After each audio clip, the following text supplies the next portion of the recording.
আমাদের বাবান এই প্রথমবার নিজে হাতে তুলে কিছু খেলো। আজ বিকেলবেলায় আমরা সবাই মিলে আনারস কেটে এনে খাচ্ছিলাম। আনারস বর্ষার প্রথম ফল, তাই জন্য সবাই মিলে বেশ মজা করে খাচ্ছিলাম।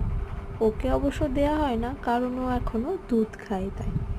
তো আমরা সবাই মিলেই বসে বসে খাচ্ছিলাম আর গল্প করছিলাম। বাবানও আমাদের সাথেই বসেছিল। হঠাৎ দেখি প্লেট থেকে একটা একটা আনারস তুলে নিয়ে নিজের গালে ভরল, মানে এইভাবে তুলে খেলতে লাগলো। আর সেটা দেখে আমরা তো অবাক।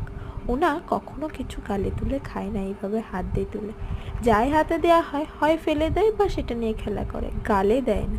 তো আজ হঠাৎ আনারসটা দেখে এইভাবে খাচ্ছে, তাই জন্যে আমরা সবাই মিলে খুব উৎসাহিত হয়ে একটু ভিডিও করে নিলাম। ওমা আবার